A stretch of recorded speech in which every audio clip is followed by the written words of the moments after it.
Should you start a food podcast? Welcome to Everything Cookbooks, the podcast for writers, readers, and cooks. I'm Kate Leahy, and I'm here with Molly Stevens. And Kristin Donnelly will be joining us when we introduce our guest today.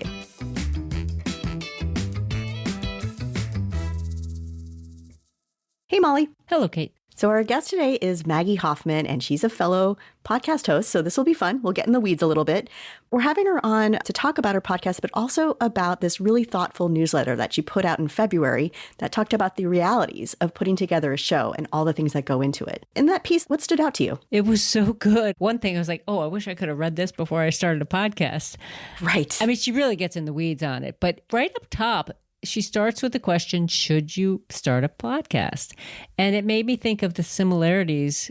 We talk about, should you write a cookbook? That do you have a really compelling idea? Exactly. And it reminded me of our very first episode we did. Right. Where we said, should you write a cookbook? And I think the same question can hold true, like, should you do a podcast? Well, Sally Eckes would say it depends. Yeah. And it does. Right. The way Maggie kind of put it in this article is like what you really need to think about. Like, right. What are you trying to say? What is your angle? Yeah. What's your elevator pitch? She talked about having 8 to 10 episodes outlined. We talk about, should it be a book or a magazine article? She was like, should you just be a guest on somebody else's show, or do you really have something that could sustain? But she also really gets into like the detail of what kind of equipment. Do you need a studio? She talks about hosting platforms, software. There's a lot. So anybody who's considering it, I would say the first place, and whether or not it's a food podcast, she's really just in general the realities of podcasting. Yes, and they change. Just as technology changes, when we started ours in 2022, there were different considerations.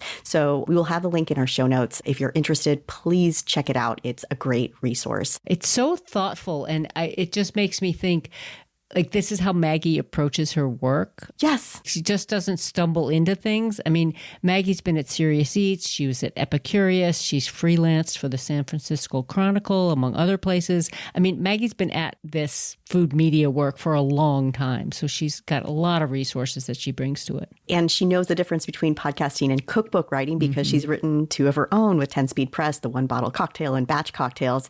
So today we're going to talk about the dinner plan, and we'll get to ask her all the questions about what went into the idea. Let's do it. Maggie, welcome to Everything Cookbooks. Thank you guys so much for having me. This is going to be such a treat. We want to go into a little bit of your backstory. You've done so much in food media. You've seen a lot. You've worked for a lot of different people. Now you have a new podcast. So before you became this fabulous podcast host, you worked for Serious Eats, where you founded the drink section and became the managing editor. Then you were at Epicurious and you became the digital director. In between, you did a bunch of things like write 2 cocktail books and so much more. So let's just go back to Serious Eats. Tell us just a little bit about what the media landscape was like. Yeah. I mean, Kate, I feel like you and I have had some late nights like talking about the state of our industry at various phases of my career. And it's so different now. I mean, I've come in and out of food media in a bunch of different capacities. So to go way, way back, I started freelancing for Serious Eats in 2009. And, like any freelancer, my eye was really on, what do they need? What are they missing? So I wrote them and said, I'm this huge fan. I should say beforehand, I had a food blog with a friend from before that, a couple of years before that. After college, it was just an outlet for creative writing. It was to show my mom what I was cooking. But it was always cooking for me. That was, a great passion of mine and my mother's. And we would like clip recipes from Gourmet together and make these binders and stuff. So I had always had cooking in mind, and I had my eye on Serious Eats. Sharing what you're cooking too. Absolutely. Yeah. So we were writing this little blog. Oh, I don't remember what it was called, but there was one of those things where you like posted photos and someone else could repost the photo. And my photo got picked up by Serious Eats. And I was like, this is my opportunity. And so I wrote to them. And this is really where it gets bold. But I wrote to them and I said, you don't have anyone. They had a lot of different columnists at the time. I said, you don't have anyone writing about beer. And so you should have a craft beer column. It was 2009. Wow. Yeah. And beer was really booming. And it seemed like a window. What do they need? They need beer. What were my qualifications? I'm from Oregon. There you go. Yeah. That's it. That's all I had. And you like beer, I'm assuming. I liked beer. Yeah. And we had always like gone to breweries and tasted beer, but I needed to get educated. So I did a lot of reading. So they responded and they said, great. How about once a week? We'll pay you $25. Thrilled, elated. What a deal. So that was a moment where you could write to like every craft brewery in the United States and say, we want to try your brown ale. And they would send you a brown ale and you'd put it on the bookshelf in your studio apartment and then taste. With that eye on what did they need, I really decided I wanted in. I was working in book publishing at the time. I worked at Fair Strauss and Giroux and then St. Martin's Press, and I was in the design department. And eventually I got to designing cookbooks, which was the dream because I've always loved cookbooks. And it turns out, number one, I'm not that good at design. And number two, like it wasn't actually as creative. It wasn't hitting the creativity that I wanted. I wanted to write. I wanted to edit. My mother is a copy editor, so I think there's a little bit of like that in my blood. So I said to them, you should really hire me full time. And what we should do is have a drink section of the site. Because at the time, there was sort of cooking, and I think there was New York eating out and nothing else. And I was like, you should have a drink section. And so Kenji Lopez-Alt and I were added to the staff on the same day. Oh, wow. We walked into, they had, I forget, like 5 people, and suddenly they had 7 people, and it was a huge deal. Yeah, I was going to say it was pretty lean back then. Yeah, maybe it was 4 and 6. It was a very small staff. So I started in 2010 full time, and we launched this drink section, and immediately it became clear how different working online was. You could see who was reading what. You could see what people were excited about. And the sort of DIY focused cooks at Serious Eats who were excited about the experiments that Kenji was doing. Like these projects, these big. Those people were not reading my like ramblings about wine. And they were not really reading my like, here are 21 IPAs.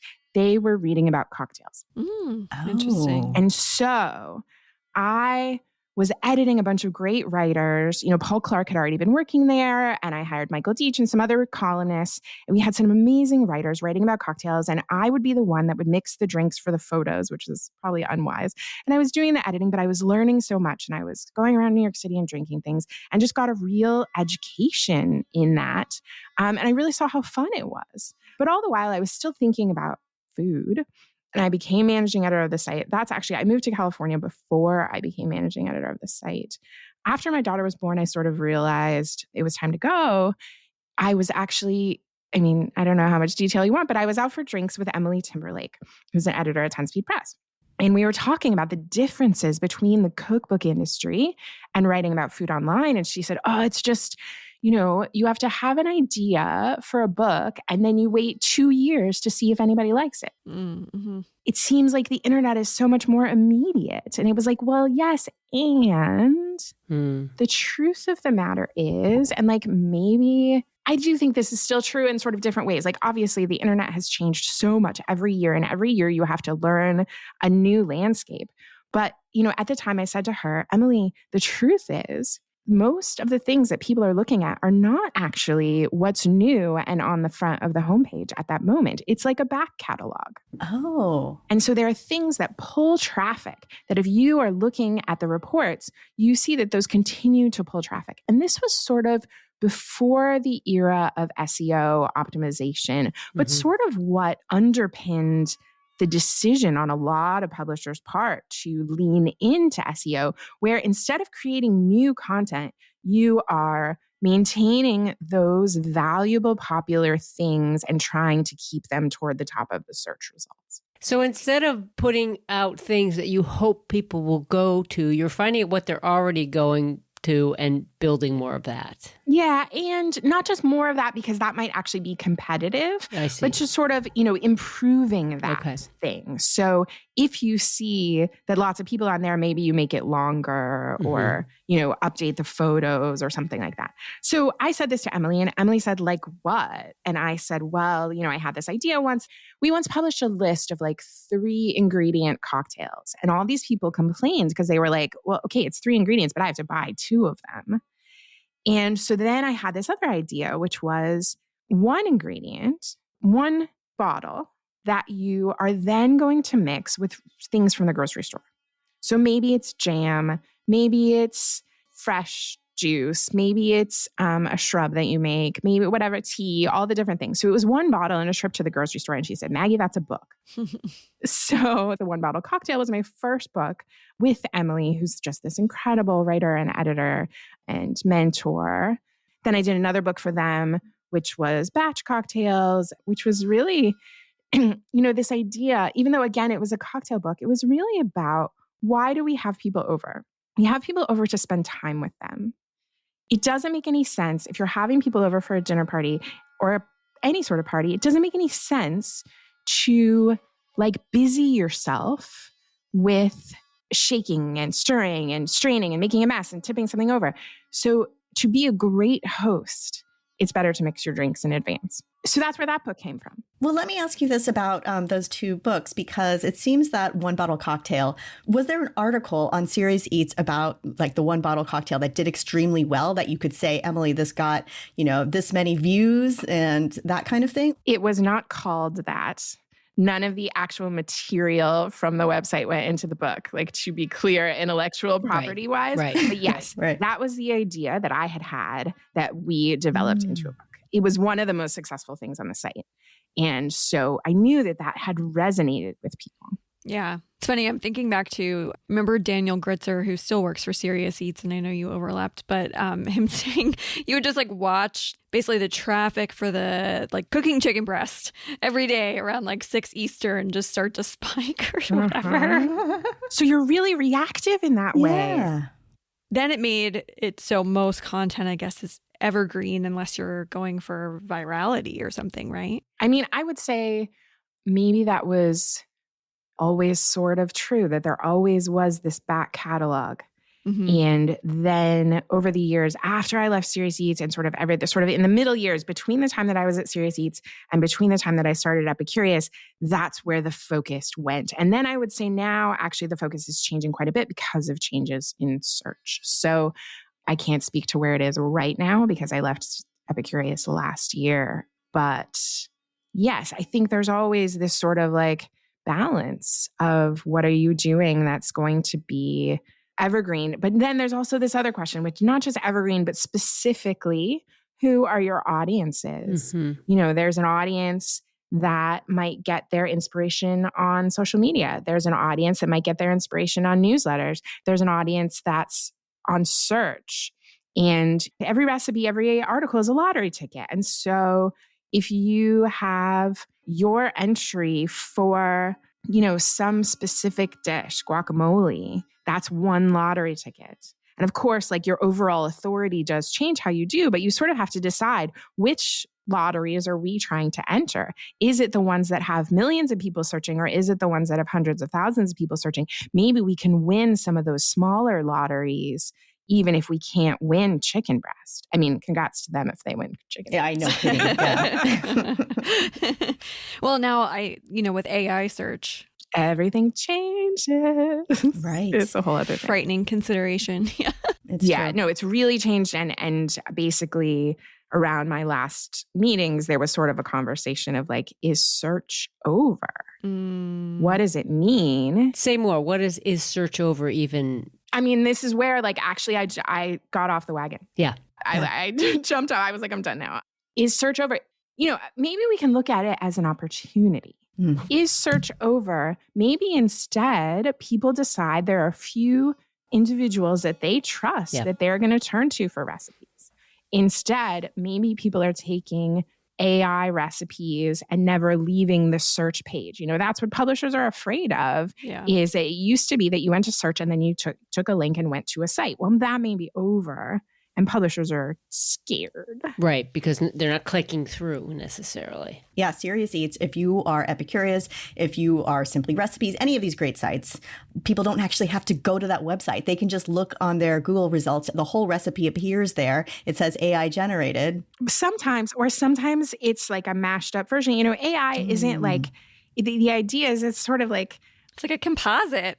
It's guessing what word comes next based on probabilities, right? So for me, I actually think it is a moment where consumers can decide, oh, maybe it's the return of the homepage. Maybe I will bookmark New York Times Cooking, bookmark, whoever you love, and start there instead of starting with search. Maybe that's a good thing. I personally feel like the SEO era made the internet extremely boring. Mm-hmm. And if the new era is Substack, well, it's going to have pros and cons. I just want to go back to the idea of evergreen content for a second, because something we've been talking about on the podcast is about backlist books. Mm-hmm. And it seems to me that what you were saying is sort of when you were at Serious Eats in the early days, evergreen content really kept the site. Those were just the perennial favorites. And it's kind of happening, I think, with publishing books now, that a lot of the sales are going to the backlist titles that are like tried and true. Mm-hmm. And that's why you're getting a new release of sort of the No Knead Bread book, or a new, maybe it's only 15 years old, but it's like, oh, we can find a whole new audience, and this book has a trusted track record.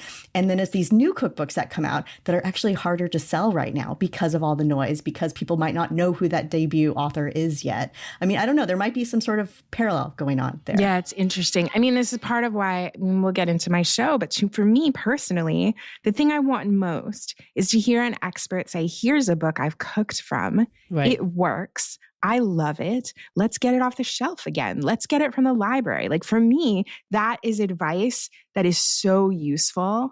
I would say the downside of the SEO era is a sort of sameness, that everybody sort of felt like to win in the search, it was all sort of the same. I think the downside of the creator era, it's very visual driven. It's maybe not pushing the limits of like encouraging people to try something new, encouraging people to try a new ingredient, encouraging people to try a new technique. Like, instead, there's like a safeness to some of it. It's very personality. Or sensational. Or it's like the other way, where it's like... Right. Absolutely. Yeah. Or it's just the visual. It's just the cheese pull. It's just that kind of thing. But also very personality driven too, which some, as we know, some of our most tried and true might not stand up. That person wasn't a celebrity, or it didn't have a lot of online presence. And sometimes that personality driven is also that the person has really let people inside, Like, I think about the success of Kara Chambers. It's because people feel like they know her and they see her real life. And of course, like, she is beautiful and has a beautiful home, but like, it's also that she is telling people about like what TV she's watching. She's actually a very open book, and people feel that sense of intimacy. Right. And building that trust. And then they can, when she has a recipe out, they're going to trust that if it's something that appeals to them, it's going to work because she kind of shows you behind the scenes of the creation. Let's talk about the podcast. One of the reason that the three of us wanted to do this together is, we're all podcast hosts. And so let's talk about that decision. To sort of tie up the story, I wrote these cookbooks. I was reviewing bars for the San Francisco Chronicle. So I was spending all this time at bars. I was writing these stories, but I really missed food, to have sort of shifted into the drinks world. And I would review the food at the bars too, but really I missed food and I missed editing. And those were the two things I wasn't doing freelance. And I love to edit. There are so many great writers out there in the world. And I will say the community of people who are really good at editing is smaller. And so being able to be like really in it with someone and help them figure out what they're trying to say, that is a great joy. And so when we decided to move back to New York, I was at IACP and I was at a pitch panel. David Tamarkin was on the panel and said, by the way, I'm hiring. And I went up to him afterward and I was like, I've done that job before. I could do it again. So I joined Epicurious and I was there from 2019 to 2023. And one of the things I always wanted to do was a podcast. I love chatting with people. I went on the Dinner SOS show a bunch of times. It just is so fun. So that was just a dream, but I never had time. The scene in media these days is to kind of prop up these publications with fewer and fewer and fewer staff. And, suddenly running the thing with 7 people, 6 people, 4 people, 3 people, it just was impossible. So I had hoped to do something with them. And then I realized I just really couldn't juggle this job anymore, taking care of my parents who were ill and all of it. Too much. So the show really, again, came out of an idea that I'd been thinking about for a long time in a story I wrote for Epicurious, which was about burnout. Huh. You know, there's so many great food shows around and they sort of serve different people.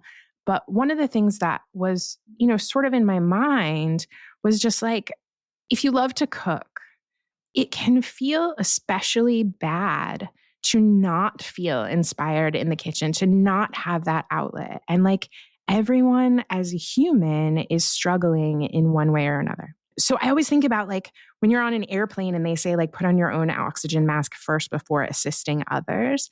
As a cook, it's not just about like, what does my kid eat or how do I, whatever. It's about like, how do I feel good as a cook? It's called the dinner plan. The dinner plan does two things, really. So there's actionable help. As we were saying, there's so many good recipes out there. There's so many bad recipes out there. And you want to know which ones are actually good. And so I have a cookbook author on the show every week, or a cooking expert, folks from magazines, newspapers, and they come on the show and they always bring a list of recipes they personally make over and over, stuff that really works, recipes they love. Not necessarily their recipes. No. And I, in fact, limit them. I say, like, you can bring one or two from your book or whatever. But really, this is about, like, what books do you love? And people just, they remember books that I'd forgotten about that I have. Or they'll recommend a book that I haven't tried. And I love that it's not limited to new. In fact, we often are discussing older books. It's just so fun to talk about those and which recipes they really love. And often it'll be, we both love the same book, but they always cook a different recipe from it than I do. And what's that smart technique in that book? So we really celebrate that. The other part of it is about finding joy in the kitchen. And, I think at some level, it is helpful just to hear that everyone feels this way, that even people who love cooking, even people who are professional about their cooking, sometimes struggle to figure out what's for dinner. Absolutely. Well, isn't that the worst thing when you're a food professional and it's still your job to figure out what's for dinner? And sometimes you're like, I've been working on recipes or testing recipes all day. I actually don't want to think about what's for dinner. I've come to think of it as sort of two separate tasks. So like cooking is a task that you can enjoy or not enjoy. And in fact, it's a task that can help you if you are feeling burnout. To crank up the music or to be very quiet and meditative. And I always ask people like, what makes you happy in the kitchen? And they're so different. Emily Weinstein says like, I would never want an open kitchen because I want like that quiet and I want to be like somewhere else. And then Melissa Clark told me recently that she's happiest in the kitchen when her husband comes in and reads to her while she cooks. Oh my gosh. Reads to her while she cooks, which is like, I love that for her. I would never do that. Right. Right. So cute. There's all kinds of strategies so that, there's the cooking and feeling good in the kitchen. And then there's the inspiration, which, in some ways it's like writer's block. If you are a person who feels like you need to plan the meals in advance and you're staring at a blank page, maybe that's not when you can do that creative act. How do we get to a place where that creative act is joyful? So we think about that a lot too. And, sometimes it's like, I was talking to Carla Lolly Music, who's recently divorced, and she was talking about how cooking for one has actually been this delightful bonus, that the restrictions involved in cooking for one can be inspiring, but also, when you're cooking for one or two instead of 3 or 4 or 6, you might buy yourself an ingredient that you wouldn't buy in larger bulk. Good point. You have 2 Substacks that we will link to in our show notes, but I wanted to know like why audio as a format for these conversations? To me, I think in part, it's okay, I'm freelance. I don't have coworkers anymore. It is delightful to talk to another human. Like, it's great to see you guys, it feels like real community. And, I think one of my fears when I left Epicurious is that people sort of assume, oh yeah, like you're a cocktail book author, so you must be wanting to write articles about White Russians. And it's like, no, not really. Like that's a thing that I do, but I have been in food from the very beginning from 2009 and I love food and I don't want to lose that community. One of the joys of being an Epicurious was hiring great food writers, helping people promote their cookbooks, whether we would do an excerpt from a cookbook or maybe they'd make a video. So to still be a part of that community was definitely part of it. Yeah, I think it's about really relating to someone, which of course you could interview them over the phone and then write it. But yeah, and I just love podcasts. I've always listened to podcasts while I was cooking. So of course the dream is that people would listen to my podcast while they're cooking. Yeah, totally. Yeah, I'm a fan. There's also an intimacy to podcasting, and you might already experience this, but sometimes people will be like, I know you by your voice, and when you're out in the world. Absolutely. Well, I also find people, when you get a conversation, when it's going well, I find people often reveal more of themselves or their motivations than they might in a Q&A interview type setting, because it can go in very different directions. Like we had an outline today and we're so far off page right now. But so let's talk a little bit about how the podcast works. So you're by yourself. It's me and a guest. And so how do you do the guest? I think you launched in August or September of 2024. Mm-hmm. Did you have an outline of these are my first 10 guests or? Yeah. So I knew I wanted to talk to cookbook authors. I wasn't sure if it would expand into other food lovers, food experts, and I think it still could. Sure. But the truth is there are so many great books coming out all the time. I don't just cover brand new, but a lot of them, it is like within a couple months of the release of the book. I mean, I've talked to so many amazing people. I started with a batch of 3 episodes, which were Betty Liu, who wrote The Chinese Way and My Shanghai. And she right away offered a tip of a sauce that she uses on all different vegetables. And I was like, yes, this is what I want. I want to know what sauce is in your fridge that you just have on hand for whatever vegetable you end up cooking. And I was like, okay, this makes sense. Love that. And I had Caroline Chambers and I had Margaret Ebi, who wrote a book about really cooking when you are struggling. It's a really funny book about depression, really. It's wonderfully written. It's full of really simple ideas. Not everything needs to be a whole recipe. And so that sort of kicked it off. I have talked to Joe Yonan, who I know you just talked to, Justine from Justine's Cooks, Justine's Snacks. She has a book out. Emily Weinstein, who I know you just talked to. Louisa Weiss, who wrote the classic German Cooking. Nagi Mihashi, who's this incredibly popular Australian cookbook author. Julia Turshen, Tony Tipton Martin. Zoe Berry Soderstrom, who actually doesn't have a cookbook yet. She's a TikTok creator who does a very cool sort of it's called Restaurant Dropout. She has a Substack, and the idea is sort of meal prep that's inspired by the way a restaurant works. So she's doing ingredients, sauces. Sometimes there's overlap. You can prep everything on Sunday, and then she has a full week's meal plan where everything gets used up by the end. And when you're setting up these interviews, do you record remotely, or do people have to be in New York in your studio with you? It's remote, actually. I think it would be great to be in person, but I really do love to get little video clips. As we are running on a very tight budget, I'm not paying for it to be a video studio. Right. So tell us about the video clips, because we need to get on this. We need to know more. I mean, I think people like to see your face, right? Yeah. Some of the warmth of it all absolutely comes through in audio for sure, but I think people like to see your face. So I will caveat this with, I don't know how much social media does anything. I don't think we should be thinking about social media as a source for traffic. Social media is an awareness game, right? Mm-hmm. I want you to know about this show. I want you to know how many great people I have on it. But my assumption is people might watch the clip and then move on to somebody else. And maybe they'll download it later. You're not going to be able to track it. So I post these clips that help you see one little tidbit. There's a bunch of different software for podcasting. I record in Riverside. One of the great things about Riverside, and I'm sure whatever you are using does this too, but it saves the recording on both sides. So it saves the recording on my computer and it saves the recording on your computer. So the sound is actually not happening over the internet. Right. It's recording locally. So then it uploads it all and gives you the tracks. and you can choose for it to record video. And it's not super high quality. It's just like Zoom or whatever video. The audio is very high quality. Usually what I do is I get the transcript from the recording and I find a tidbit that I think is particularly interesting or inspiring. And then I find that in the video. I am editing my videos on a program called Veed, VEED.io. You pay for it, but it's, all these things cost a little bit of money and eventually it adds up to a lot of money. Right. I know.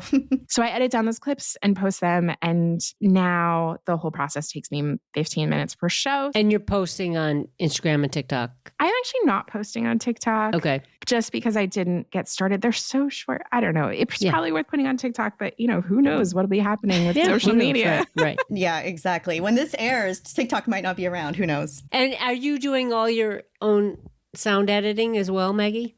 I work with a fantastic editor named Josh Wilcox at the Brooklyn Podcasting Studio, and he does the sound edit, and I am doing the editorial edit. Mm-hmm. So he will send me a rough edit. He's taken out like coughing or whatever, the pre and post, whatever. And then often I'll, if somebody stumbles and they say something twice because they're like trying to make the words come out right, like I'll edit that down. So we go back and forth a few times. So he sends me a rough and I send him like a timestamp, like at this time they sneezed or at this time they mispronounced the person's name. Exactly. I'll send that back to him and then he sends it to me to listen to again. And then while I'm listening, I type up my Substack notes. So basically I do the Substack, the dinner plan on Substack is meant to have everything you need if you're listening. So all of the links to the recipes that the people mentioned, like this is my favorite weeknight recipes, all of those. I usually do a book giveaway on that Substack as well. So people can win a copy of the guest book. And then I reprint one of the recipes from their book in full. So, whether it's Carla Lolly Music shared her black bean soup. And most authors, if they're certainly on tour at the beginning, they have a certain amount of recipes that they've been, said they can give away for. They do have often even these are ones that are acceptable. And this is part of one of the reasons that I'm able to do this. One of the reasons that people join me is that I've been doing this a long time. And so I have a lot of relationships with these publicists. And I'll say, I really am looking for recipes that have not been online before. If it's already online, we'll just link to it. Right. So I don't work within whatever folder they've provided. I like this. You're pushing, you're kind of like, hey, I know how this game is played. But I'm really looking for this is, and often it's a recipe where, they'll say, well, I haven't seen this one around much, maybe because it's not beautiful or Instagrammable, but I love it and I make it a lot. Because that folder is usually the recipes with the beautiful photos. Exactly. Yeah. But Allie Rosen did in her 15-minute meals book, she has a chicken piccata that's made with ground chicken. Delicious, but not beautiful. Right.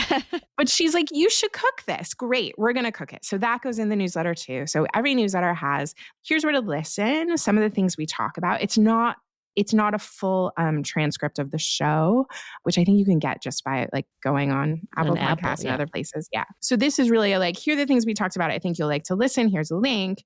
Here's the giveaway. Here are all the books they recommended. So you could just go get them right away. All the recipe links they recommended of other people's recipes that they love, and this full recipe from them. And that happens every week. And how's Substack working? Because you were saying, okay, social media, not necessarily bringing people to the podcast, it's awareness. What about Substack? I am finding the data collection on Substack to be not incredibly helpful. I'm not sure I know where people are coming from exactly. It does tell you, and I have left the alerts on just for my ego. So it sends me an alert when people sign up. It's growing very fast. Yeah. People are coming from within that ecosystem. So when Andrea added me to her list of people Substack she recommends, I started getting signups from there. And there is really this network effect. So my old coworker, Max Falkowitz, Serious Eats alum, has a tea Substack, and he recommended the dinner plan. So some of them is referrals. It is sort of a social media also, that if someone likes your note, I think maybe people who are following them might see that. And you can also repost. Restack. Yeah. Mm. So it does seem like a lot is happening from that ecosystem. And then it'll say direct, which I think is probably, it could be that someone is seeing something on Instagram, closing that down, opening Substack, signing up. That would look like direct, and it wouldn't necessarily, if they click through Instagram, then it would say Instagram, but it's just not all traceable. Data collection is hard, but it is growing really fast. And I'm hoping that people are listening and then signing up, because you're really getting the whole experience. If you do both, you can listen, but you could have the actual recipe, just join the Substack.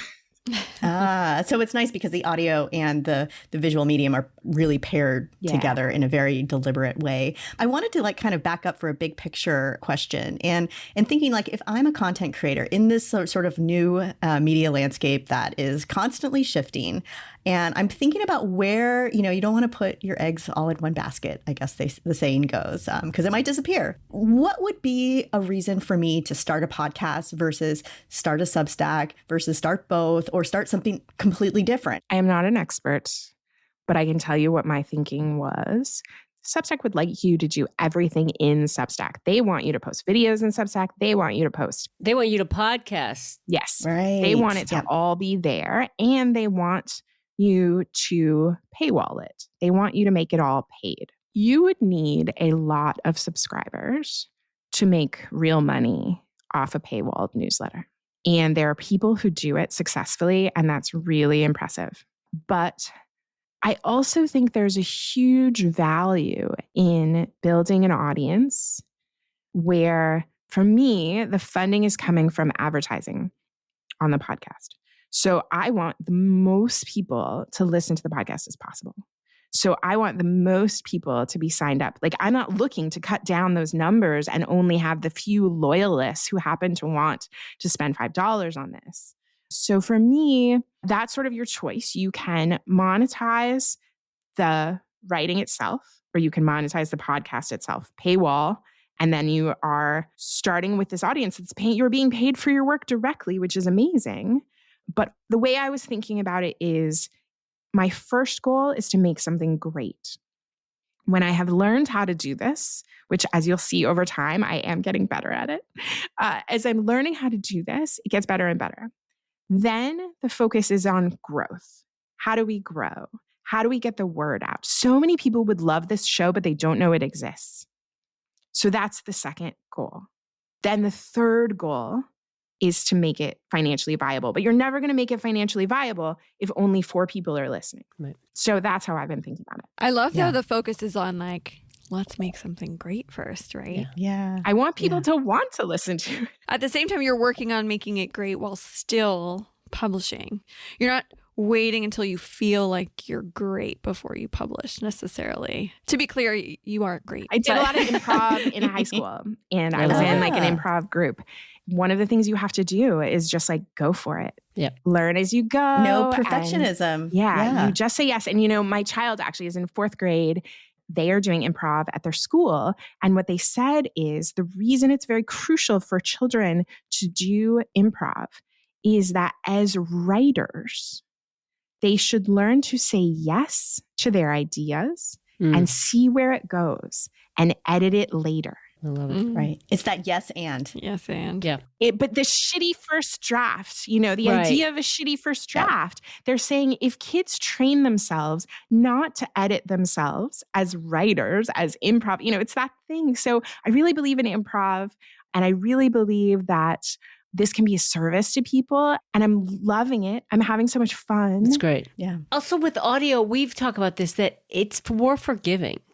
Yes, we edit, you edit your show. We have Abby who does a great job. We go over and do, edits after that as well. But it's a conversation. It's not meant to be perfect. Totally. We can say things we didn't fully think through and say, and then have our minds be changed by what somebody else says to us in that conversation. Absolutely. It's something about that process of discovery as you speak. Yeah. How has the podcast changed the way you cook?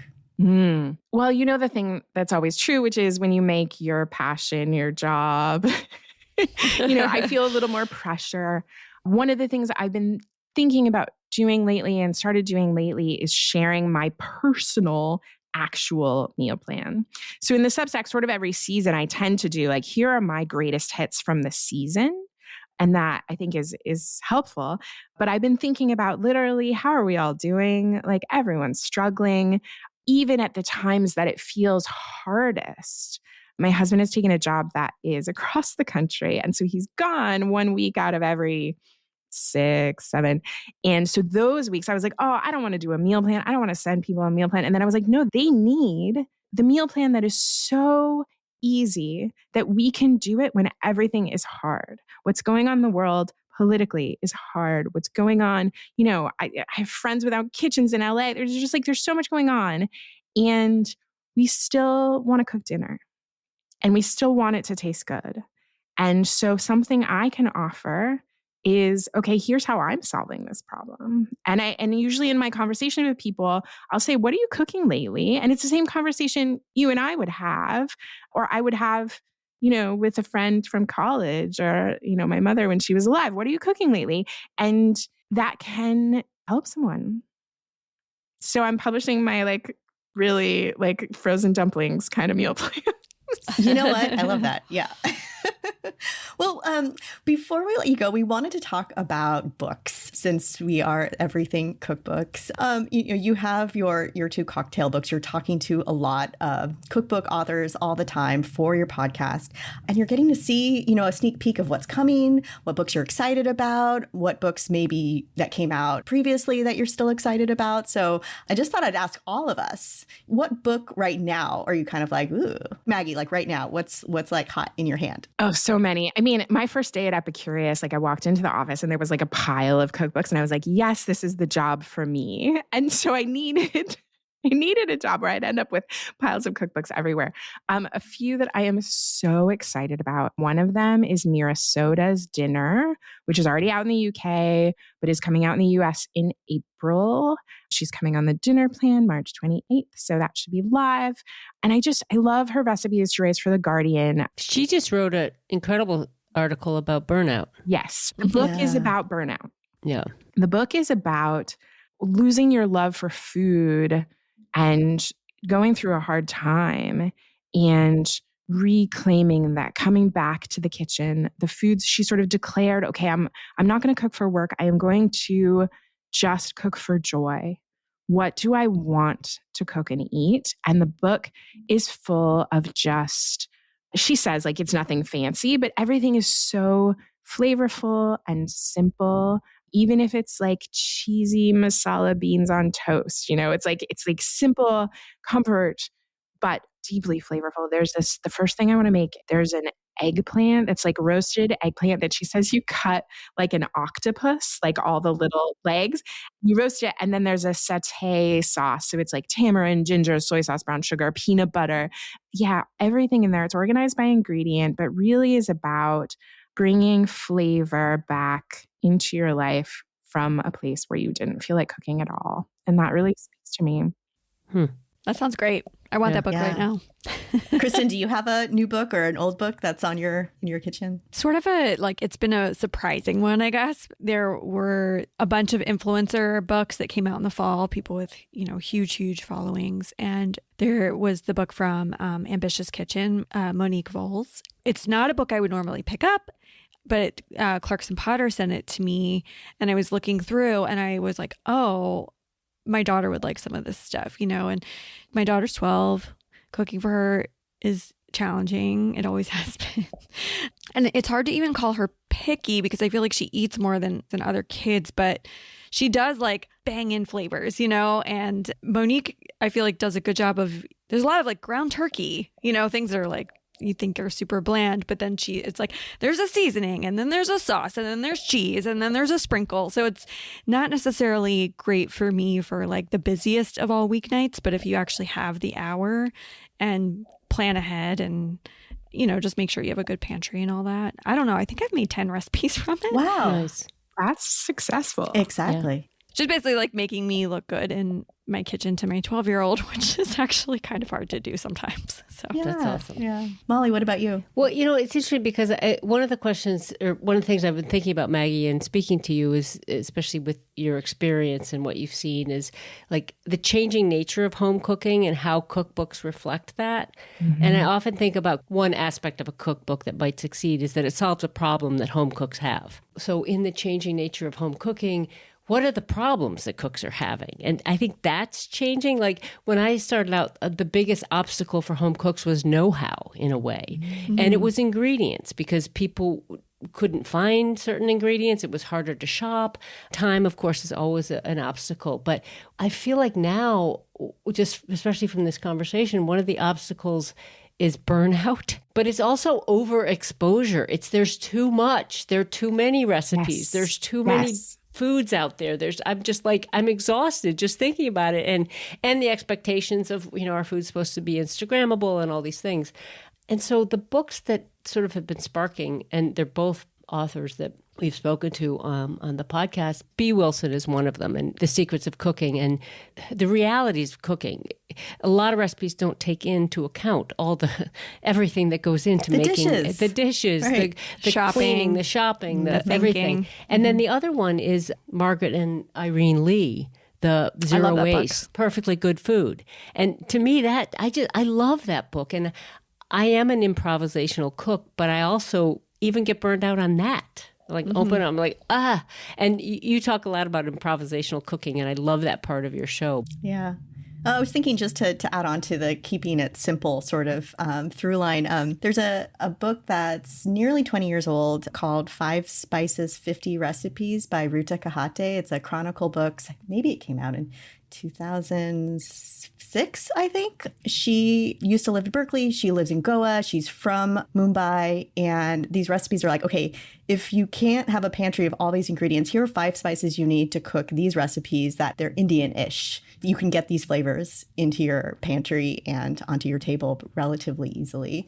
It's a small book and it's easy to read, and it's like it can lie flat on your counter, and the recipes are short. It's those kinds of things. It's kind of like that 5-bottle cocktail. Yes. I mean, it's a similar kind of like limiting your shopping. Yeah. Tenoria Ask You actually did that book where Staples plus 5, which is a great concept where it's like, here's the pantry, and then you have 5 ingredients potentially to shop for. What about, are there other books beyond burnout books that are sort of like, okay, this is just food that I'm excited to do when it's maybe when I have more time? Oh, yeah. I mean, and I do think overall, we are in a moment, when I worked in book publishing at St. Martin's, there was this moment, I think 2008-ish, where there was a sense of like print is ending.